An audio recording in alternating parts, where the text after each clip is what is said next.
صلى عليك الله يا خير الورى تعداد حبات الرمال وأكثرا صلى عليك الله ما غيث هما فوق السهول وبالجبال وبالقرى فوق السهول وبالجبال وبالقرى. Les sagesses, pourquoi Allah subhanahu wa ta'ala a choisi d'envoyer le prophète Muhammad sallallahu alayhi wa sallam dans cette péninsule arabique. Nous avons cité la dernière fois qu'il n'avait pas de loi fait d'avance, parce que des lois, s'il y avait déjà des lois, pour annuler toutes les lois qui existaient et faire des nouvelles lois, ça serait compliqué. C'est pour ça que, alhamdulillah, le prophète Muhammad sallallahu alayhi wa sallam, quand il a été envoyé dans un endroit où il n'y avait pas de loi. Et en plus de ça, c'est pour faire apparaître la véracité du message du prophète Muhammad sallallahu alayhi wa sallam, que son message est véridique, que le prophète Muhammad sallallahu alayhi wa sallam, il a réussi à donner des lois que ni les philosophes de Perse ou les philosophes de Rome ont pu mettre. Donc subhanallah, c'est des lois qui sont mieux que toutes les autres lois, et jusqu'à nos jours, on s'étonne des lois, des belles lois qui ont été rapportées par le prophète Muhammad sallallahu alayhi wa sallam. Deuxième raison, on a dit qu'ils n'étaient pas militaires, ils n'avaient pas aucune connaissance militaire. Quand on demande aux Arabes quel est le plus grand nombre, la plus grande armée que vous connaissez, ils disent 10 000 hommes. Pour eux, 10 000 hommes, c'était un grand nombre. Une armée de 10 000 hommes, c'était énorme. Quand ils ont atteint 12 000 hommes à l'époque du prophète Muhammad sallallahu alayhi wa sallam dans la bataille de Hunayn, ils se sentaient fiers, ils disaient nous avons atteint un grand nombre. Et au même moment, on a vu que les Perses, ils avaient à peu près 2 millions de soldats entraînés. Alors que eux, quand on parle de 10 000 hommes, ce n'est pas des hommes entraînés, c'est des gens normaux, c'est des paysans, c'est des gens qui vivent dans le désert comme ça, qui n'ont soumis aucun entraînement, ce n'est pas des gens qui sont entraînés, des gens qui combattent tout le temps, toujours avec leurs épées, pour chasser, mais ce n'est pas des gens qui sont entraînés, qui sont avec un chef d'armée qui leur donne des plans, des stratégies de combat. Mais subhanallah, malgré ça, subhanallah, comment en quelques années, deux dynasties sont tombées, la dynastie perse et la dynastie romaine sont tombées, avec ses compagnons qui viennent de sortir de la péninsule arabique. Tout ça montre que la victoire vient d'Allah subhanahu wa ta'ala. Et que, en même temps, que le prophète Muhammad sallallahu alayhi wa sallam ne vient pas avec la force. Parce que la force, s'il aurait été envoyé chez les Romains ou chez les Perses, on aurait dit que c'est grâce à la force militaire. Mais là, il n'y a pas de force militaire normalement. Ce n'est pas des gens qui sont connus militairement pour pouvoir vaincre les grandes dynasties. Mais ce qui les a vaincus, c'est l'aqidah, c'est la foi en Allah subhanahu wa ta'ala. C'est ça qui a fait la différence et qui a fait que les gens aiment cette religion, et malgré que les gens sont rentrés dans l'islam, ils ne sont jamais sortis de l'islam, ceux qui sont rentrés dans l'islam, ils restent dans cet islam-là et ils l'approuvent. Troisième raison, on a dit qu'il n'y avait pas de roi dans la péninsule arabique, il n'y avait pas de royaume, un roi avec des ministres, parce que si le prophète aurait été envoyé dans la famille royale, ils auraient dit c'est le roi qui a imposé sa religion. Et s'il aurait été envoyé dans le peuple, le roi ne l'aurait pas laissé transmettre son message. Mais le prophète Mohammed sallallahu alayhi wa sallam a été envoyé dans une péninsule arabique avec des tribus, et les tribus, il avait cette idée de garder celui qui est dans la tribu, de préserver toute personne qui appartient à la tribu, tout le monde le défend, et le prophète Mohammed sallallahu alayhi wa sallam a été défendu par sa tribu. Il y a des alliances entre les tribus, et ça a aidé le prophète Mohammed sallallahu alayhi wa sallam de s'allier avec certaines tribus, même s'ils n'approuvent pas son message, même s'ils ne sont pas d'accord avec le message du prophète Mohammed sallallahu alayhi wa sallam, mais ils sont là pour soutenir le prophète Mohammed sallallahu alayhi wa sallam parce qu'il fait partie de leur tribu.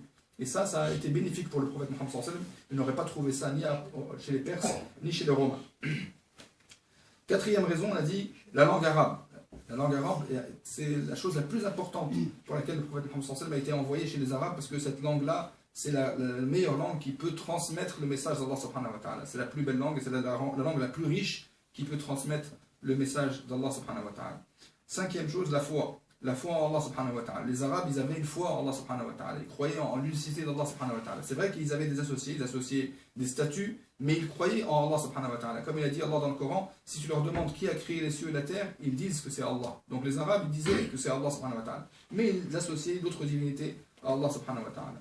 Parmi les choses pour lesquelles Allah subhanahu wa ta'ala, les sagesses pour lesquelles Allah subhanahu wa ta'ala a envoyé le prophète Muhammad sallallahu alayhi wa sallam dans la péninsule arabique, c'est le bon comportement qu'ils avaient. Ils avaient certains comportements et certaines qualités qui étaient aimées par Allah subhanahu wa ta'ala. La première chose, l'intelligence et cette bonté du cœur. Ils étaient assez intelligents, mais aussi ils avaient une bonté dans le cœur. Ce n'est pas des gens qui qui font des plans, des mauvais plans, des mauvaises stratégies pour faire des mauvaises choses, des gens qui étaient doux et simples dans leur vie.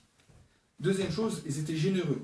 Ils étaient connus surtout pour leur générosité envers les invités. Quand ils voient un invité, ils sont généreux. Ils ont acquis ça de leur ancêtre Ibrahim. Leur ancêtre était Ibrahim alayhi salam, qui était généreux. Ibrahim ne prenait jamais un repas sans inviter. À chaque fois qu'il prenait un repas, il fallait qu'il invite quelqu'un et qu'il mange avec lui un invité. Il ne pouvait pas manger un repas comme ça. À chaque fois, il devait chercher un invité. Et quand on lui présente le repas, il faut qu'il y ait des invités avec lui pour manger le repas. Troisième chose, ils avaient du courage et ils sauvaient les personnes en difficulté. Quand ils voyaient une personne en difficulté, ils partaient à leur secours. Ils partaient secours aux personnes qui étaient en difficulté. Ils avaient du courage, beaucoup de courage. Quatrième chose, ils aimaient la liberté. Ils n'aimaient pas être écrasés par d'autres personnes. Ils n'aimaient pas l'injustice. À tel point qu'on raconte l'histoire de Amr ibn Kulthum avec le roi de Hira, un roi parmi les rois qui était dans le nord de l'Arabie, à la frontière des Romains, des Perses.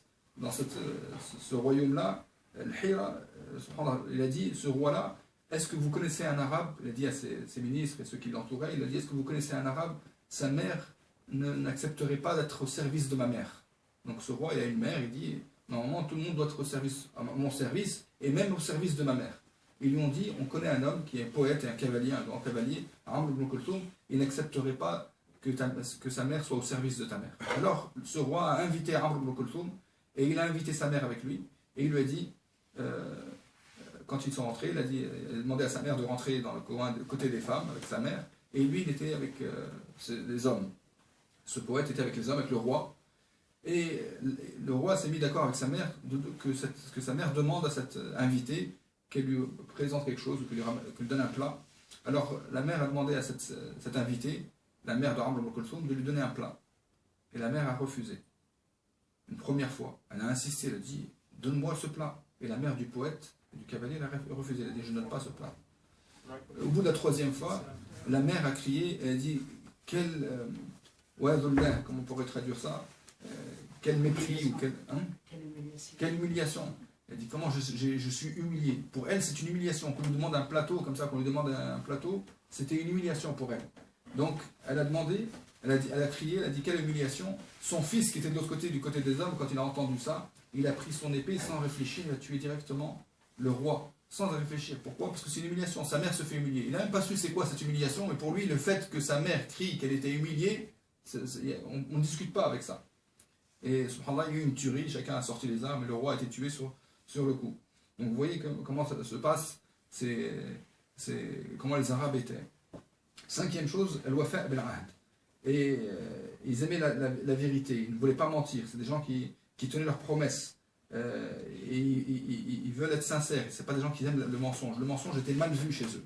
Et pour eux, les meilleurs hommes, c'était les véridiques. Et pour eux, quand une personne est véridique, ils le montrent du doigt et disent ça, c'est une bonne personne. Pour eux, la bonne personne, ils le reconnaissent avec le fait de dire la vérité. Alors que dans les autres dynasties, surtout à l'époque du prophète Mohammed sallallahu alayhi wa sallam, le mensonge était répandu, il y avait beaucoup de mal sur terre.